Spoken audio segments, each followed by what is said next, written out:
I'm talking to all the car guys out there, and we've all seen it. The perfect wheel and tire setup. Some of these setups are pretty extreme. Most of these setups are pretty expensive. And would you trust Mr. Self-Proclaimed Car Expert to tell you that this unusual wheel and tire size will work, risking money evaporating out of your pocket just to find out that these wheels are a size incompatible with your vehicle? Today, I'm going to help you. No, I'm not going to give you the proper wheel and tire size, but just like how giving a man a fish versus teaching a man how to fish, I'm going to teach you how to get your proper wheel and tire size. Let's look at the wheel fit tool, or wheel fit. I wish they made a more specific name, but this is what we have to work with. This is a great tool for putting the front wheel and tire on to see what your turning radius is. But in this video, I'm going to be doing it just specifically on the rear tire, just so I can get the proper back spacing and width on that rear of the vehicle. When you receive the wheel fit tool in the mail, you'll get a DVD, which who uses DVDs anymore, but you'll be able to go to YouTube and figure out how to assemble this thing. The only difference, the way I do it, is I label every part of this wheel fit tool. I make it idiot proof, so to say. I have a few different tire sizes, widths, and diameters, so I want to label this tool correctly so I can put it together efficiently and fast. We're going to start with the face plate. On one side, we're going to put face. On the other side, we're going to spin it over, and we're going to put the word whole. I know it doesn't make sense, but follow along, it will as the video progresses. I accidentally put front to face, then crossed it out and put back face. Basically just put face because it's the inboard side, the back side of the wheel, the side that faces the vehicle. After we've taken the faceplate and annotated face and hole on the opposite sides, we're going to head over to the short horizontal extension. We're going to write front right here. Hopefully this makes sense as time goes on, helping you to determine the front of the tire, the outboard section of that wheel. Next, we take the short vertical extension. You see right here how it's shaped like an L, or where the index finger is? At the top portion right there, that's where we're going to put 20, because that's the measurement for a 20-inch wheel. And we just go down from there, 20, 19, 18, 17, 16, all the way to 14. But really important, you write it on both sides, because you could take this vertical short extension and you can install it forward or backwards on the wheel depending on what size the wheel is going to be. The wider the wheel, you want it one direction. The shorter the wheel, you want it the other direction. You'll see as the video goes on. Let's take both vertical extensions, the long and the short, a Phillips screwdriver, and clamp it onto the bead of the tire so that we have a secure grip onto that tire. Let's stop messing around and put this thing together. We're going to take all our parts and install them into what I like to call a cluster. There are two of them right there on the top left. One's already assembled, and now we're going to assemble the second cluster. First, we take the short horizontal extension and take the tooth that goes in the groove of the long horizontal extension, mount that into place with a screw and wing nut. Secure it tightly so that you can get the vertical extension in the proper measurement.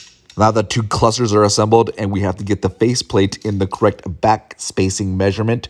In order to do that, take the vertical extension and do it 1.5 inches away from the desired back spacing. So when you mount the whole side of the faceplate to the vertical extension, the side that you wrote whole, you put that against the vertical extension.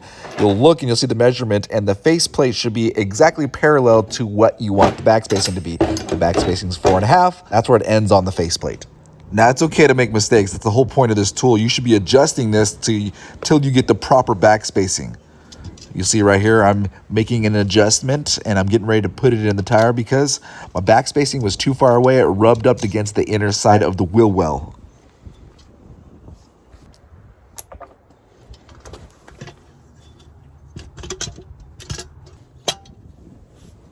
Take a gander. I'll leave it self-explanatory how to install it in the tire.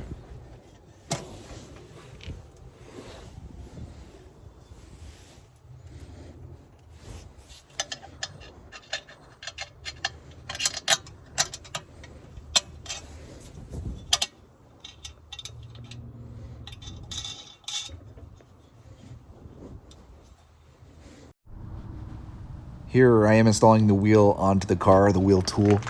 I thought I had washers big enough for the lug bolts, but I didn't, so I am installing an 18-inch tire.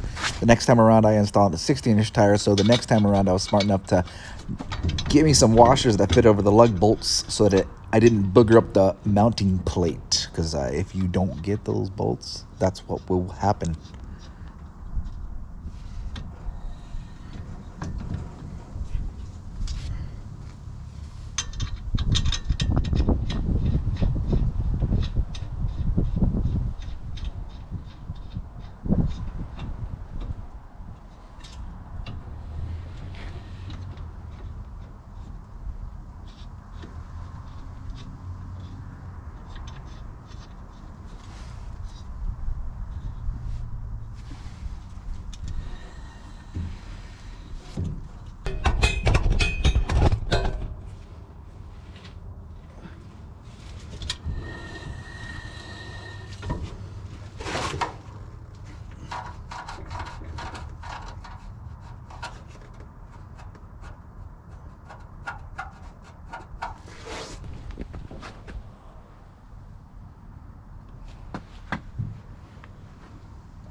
This is what the lug washers look like in the installation of putting them on the lugs themselves and tightening them down.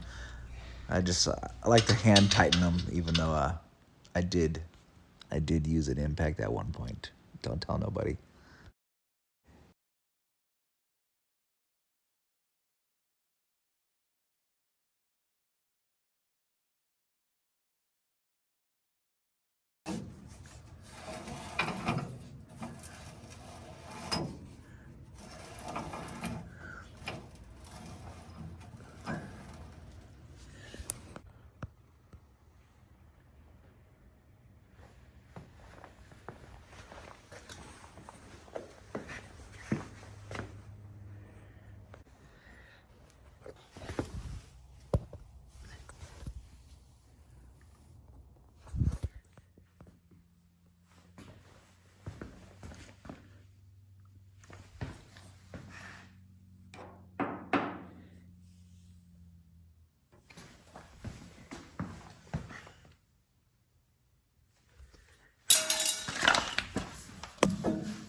Be sure to subscribe because this is a first in a two-part series where I put together the wheel fit tool. And the next video, I'll be showing my findings, my conclusions of the measuring tool based off of the 18-inch tire and a 16-inch tire, and a really wide 18-inch and a medium width 16-inch, and whether or not either of them will work or if I have to go even smaller. So be sure to subscribe, like, and comment what you think about this video, and if there's a tire size you'd like me to throw on, if it's an easily accessible tire, maybe I'll get it and I'll do it for you.